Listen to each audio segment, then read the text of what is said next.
everybody. It's 5:30. We'll go ahead and get started with the pre-commission agenda.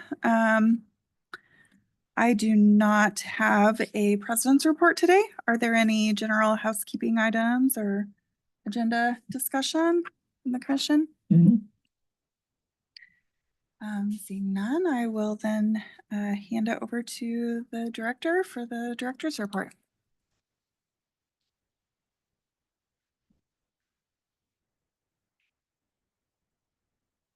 Commissioners, welcome. Can you believe we're at the end of February already? I can hardly, that means that means more than a third of our fiscal year's already passed. So that's a big deal. Lots going on though. And it's been a wonderful week. Just want to give you a couple updates on some major items we're working on.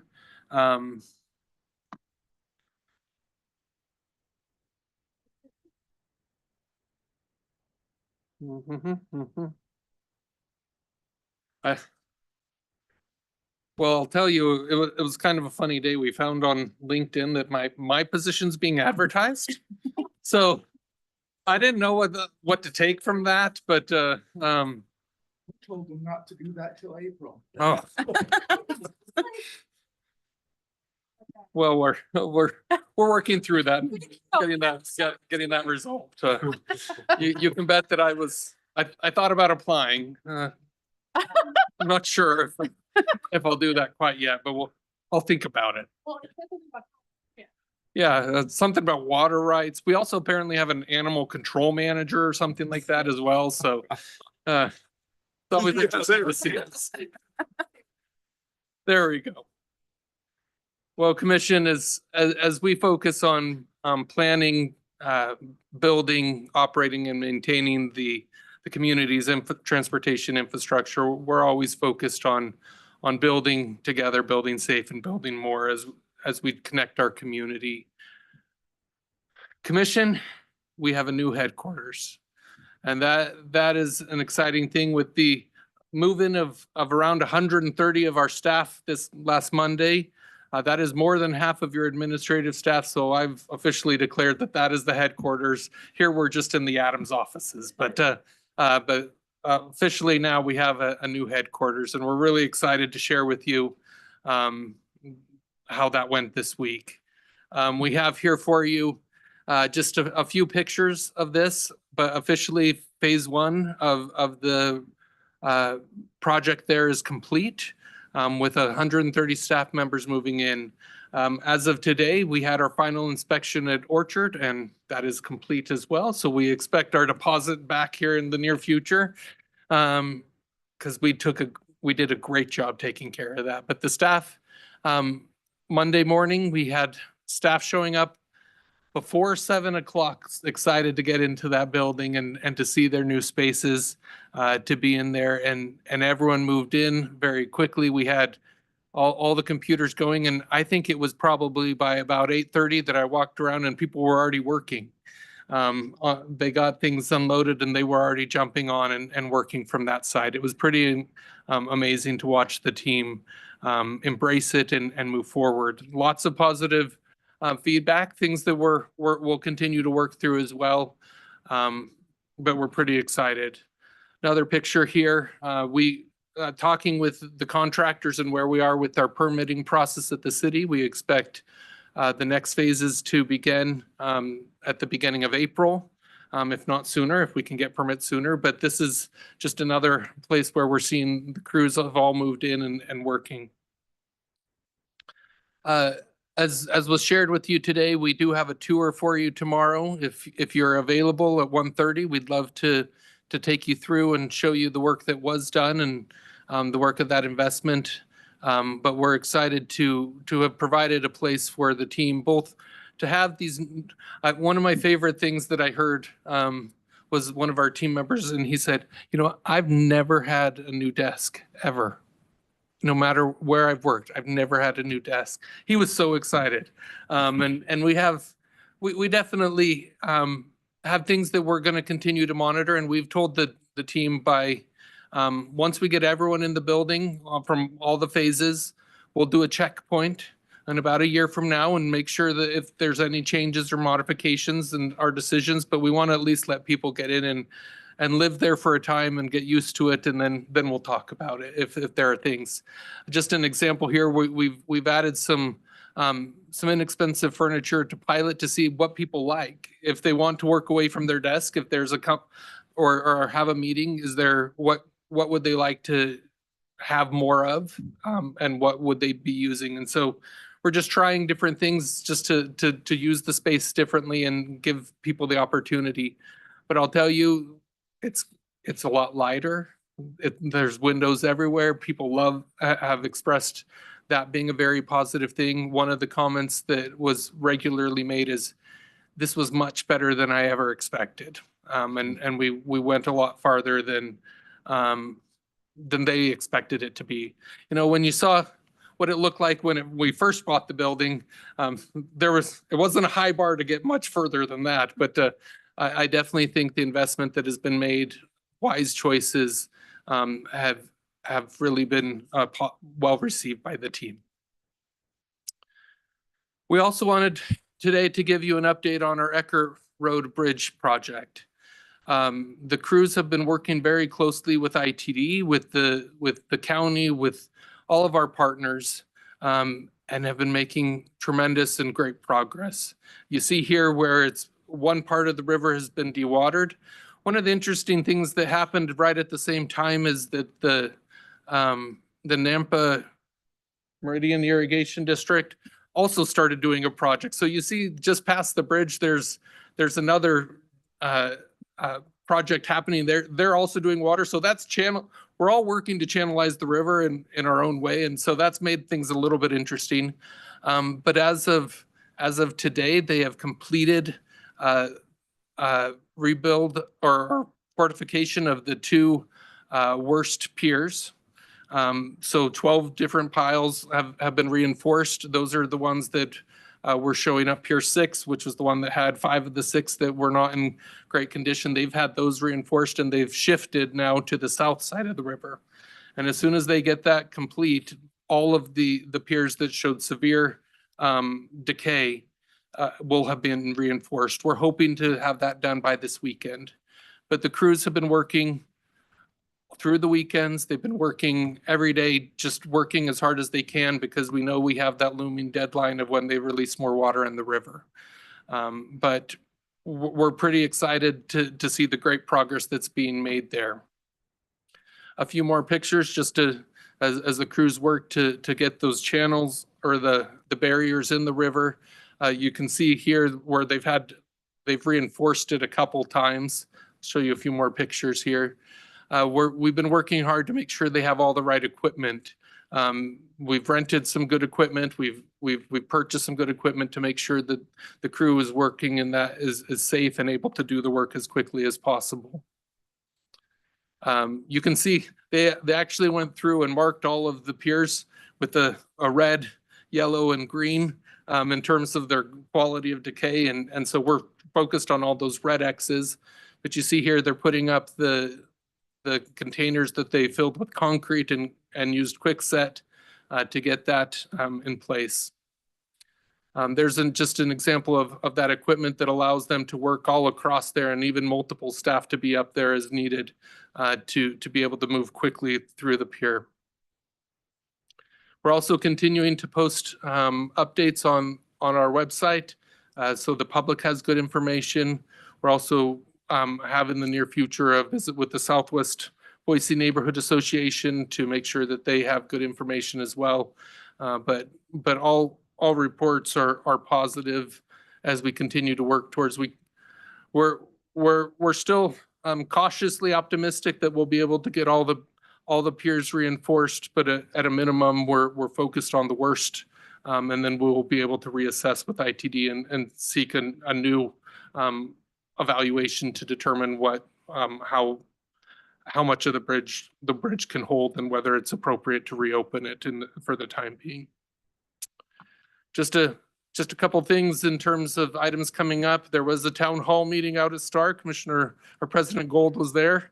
Lots of questions, especially related to a new school that's being built out in that area, and we're working closely with the school district and the city on that.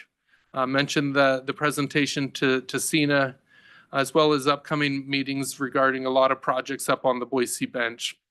And we will have our next all staff next week. It's been a bit since we've had one intentionally. We didn't want to throw one in the middle of moving people and having everyone all around, but we're looking forward to pulling the team all together. With that, Commission, I'll stand for any questions. Any questions? Commissioner Nielsen? Oh, thanks, Ryan. I just want to thank Diane and Aaron for going out to Barber Valley Neighborhood Association with me last Thursday.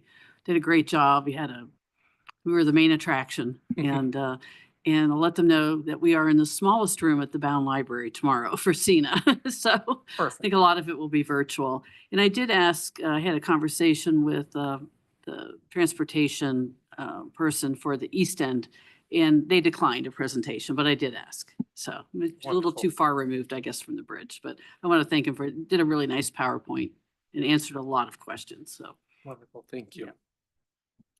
Commissioner Pickering? Yeah, Madam President. Thanks, Director, for your update. I'd love to come out and see the new headquarters. Do we want to have like a tour and invite some other folks, maybe some partner agencies to visit as well? Yeah, Madam President, Commissioner Pickering, we do have tomorrow the tour for the commission, and we can make some decisions there in terms of who else we can invite and should invite out there.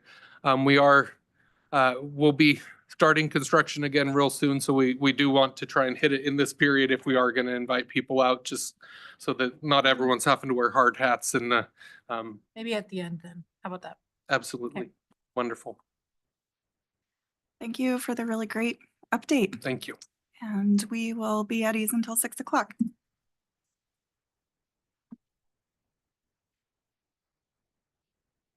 You had a question for me?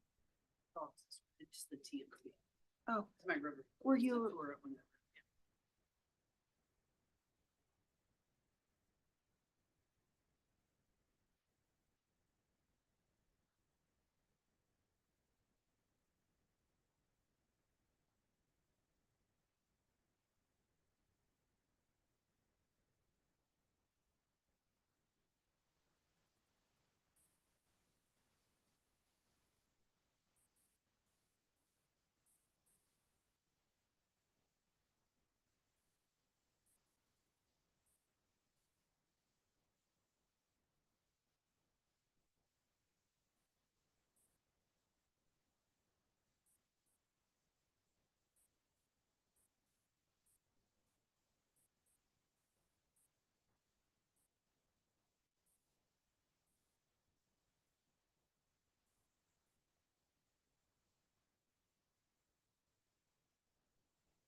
Good evening, everybody. It's now 6 o'clock. I'll call the meeting to order. Thanks for joining us in person and online, and please join us in the Pledge of Allegiance.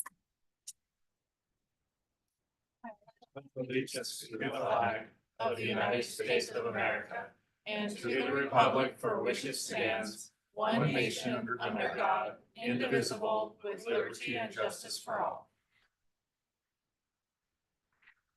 All right, the first item is to adopt the agenda. Is there a motion? So moved. Second? Okay, we have a motion and a second. Any discussion? All those in favor? Aye. Aye. Any opposed? Motion carries. Next is the consent agenda. Items on the consent agenda are considered to be routine and will be enacted by one motion. There will be no separate discussion on these items unless a commissioner or citizen so requests, in which case this item will be removed. The item will be removed from the consent agenda and placed on the regular agenda. All consent agenda items are commission action items unless noted. I don't think we have any requests to remove any items. So is there a motion? Second? All right, we've got a motion and a second. All those in favor? Aye. Aye. Any opposed? Okay, motion carries. That moves us to the regular agenda. The first item is Flint Estates Vacation, public hearing and adoption of resolution number 2436 to vacate a portion of public right-of-way. Carrie, welcome. Good evening. Thanks for being here tonight. Madam President, Commissioners, for the record, my name is Carrie Niesel. I'm Real Estate Management Specialist for ACHD. This is a public hearing and decision briefing presentation on a proposed easement vacation located in Eagle, Idaho. Right, I will open the public hearing. I did not do that, so thanks. Okay, ACHD has received an application and a fee of $2,500 from Thomas Ricks to vacate a 25-foot wide easement reservation currently encumbering 23 parcels within the Flint Estates and Bellamede subdivision. The easement is 1.5 acres in area, and it's being proposed as a no-value release easement.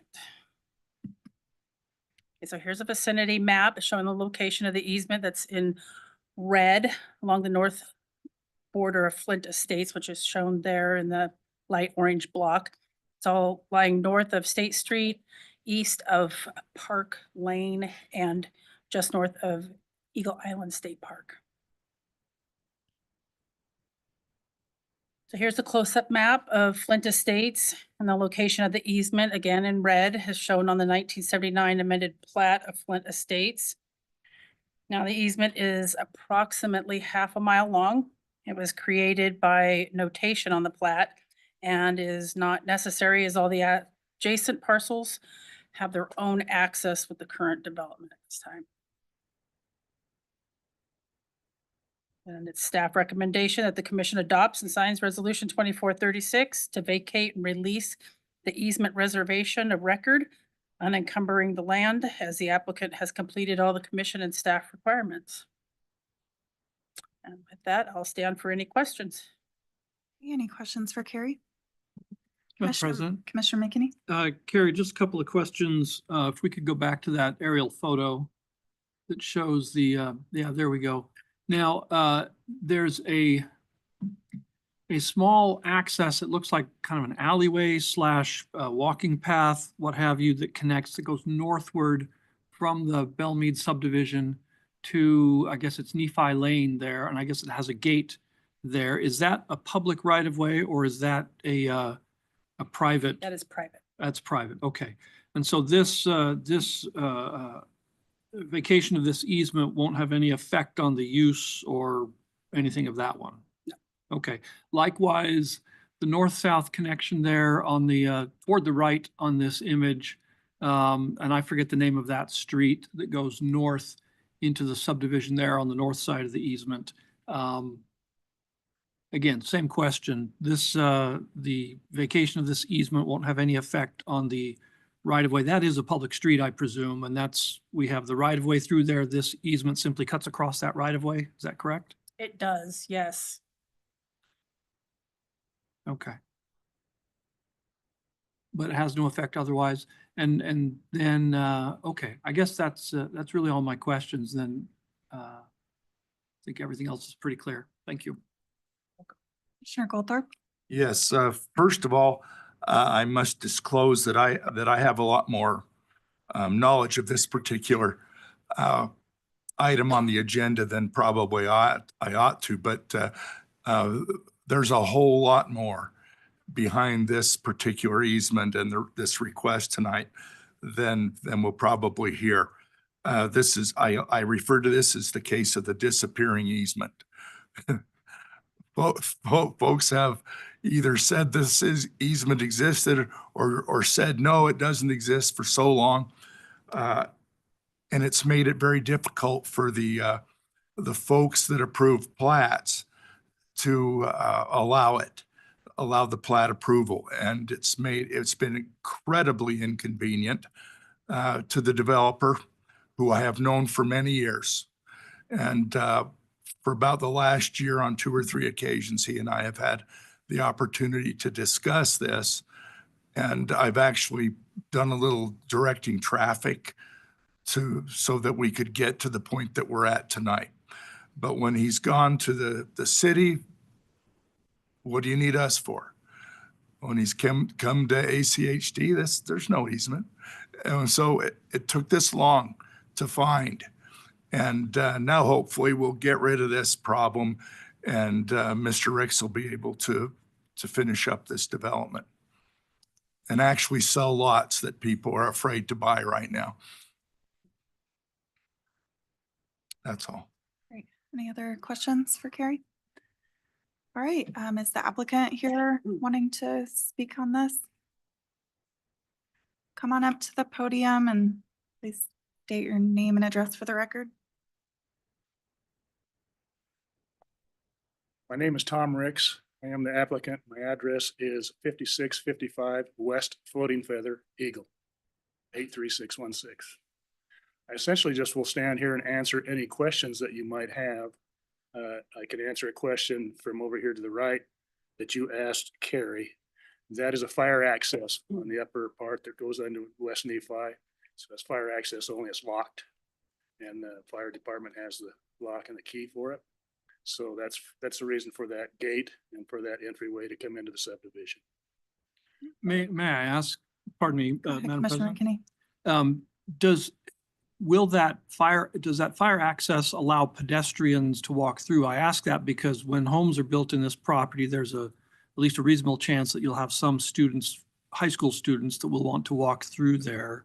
Is that something you anticipate? It's not something I anticipate. I'm already fighting. The subdivision is private. The roads are private. Everything within it is private. That's the way I approved, or that's the way I received approval when I developed Bellamede, because of the high school. So it's gated and private. That gate across the fire entrance there is a one bar, and I'm going to switch that out to a full fence. So people can't come back and forth there on egress, ingress.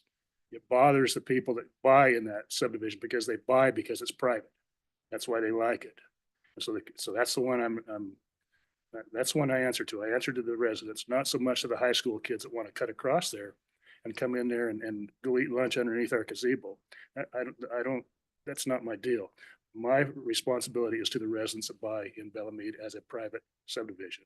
And so that's why that is fenced. That's why the gate is there, and the gate will be changed over to a regular wrought iron type gate here shortly. Okay, thank you. Any other questions for that? Any other applicant? questions? I might give you just a little bit of background. I used to farm most of that area out there, about 500 acres of what you see right there in that area. And I got out of the farm business because I was losing my tail and got into the development business where I can lose it bigger. That's a joke. Anyway, when Flint Estates went in, it's an 80-acre rectangle along Highway 44 there. It went in as a 5 to 6 acre lot subdivision. And that was the only subdivision in that whole area from Ballantyne Road over to Park. And so what it did basically is if they did not put that 25-foot easement there to be connect into another 25-foot easement to the north to have a potential road, a lot of those parcels would be landlocked. And so that's why that 25-foot went in to anticipate that. And because of the high school then went in 1995, Flint Estates went in 1978 or 9. And so a lot of that could have been landlocked, but when the high school came in there, that dragged all the utilities out. And that place then just developed. So everything, all the parcels there are now accessible from lots of different roads. So we don't need the 25-foot. The 25-foot has caused me lots of grief because I get individual people that want to come in and buy lots and have a builder build them a home. And they pull the title insurance and they see that on there. What's the exception? What's the cloud? And so then I have to answer that question. And to a lot of the questions I say, I don't have any answers for you. So that's why this is here. And that's why I wanted to vacate that 25-foot just to get rid of it. It doesn't need to be there. Things are just fine without it. Commissioner Nielsen? Yeah, thanks for coming. When did you start this process to get rid of the 25-foot easement? I started it personally in August of last year. Okay. It's taken me about 7 months to get to where I am now. So Okay. it's been a long process. You go through an engineering situation. I have some legal expense because we had some attorney questions and had to be answered along the way. Engineering had to come in and do their deal. So it's been a long process to get rid of something that doesn't exist. It's been interesting. Okay, just curious. Thank you. Great, thank you. You bet. I will then, if there's nothing else, then I'll close the public. Oh, well, I guess I should ask if there's anybody signed up. Okay. I'll close the public hearing then and bring it back to the commission. President? Commissioner Goldthorpe. Yes, I would make a motion that we approve the request for adoption, the Flint Estates Vacation, the public hearing and resolution number 2436 to vacate a portion of the public right of way, and that we refund to Mr. Ricks the $2,500 fee that he's paid to get rid of something that didn't even exist. I'll second that. Okay, there's a motion and a second. Is there any discussion? Yeah.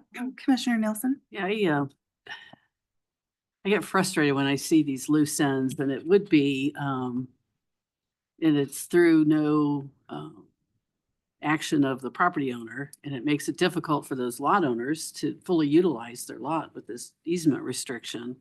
And I just see a lot of benefit to vacating this easement, and I would support the refund part of that motion. Any other discussion? All those in favor? Aye. Aye. Any opposed? Motion carries. All right, that moves us to discussion items. We have public communications. Is there anybody in person or online who would like to speak to the commission? Being none, we're adjourned.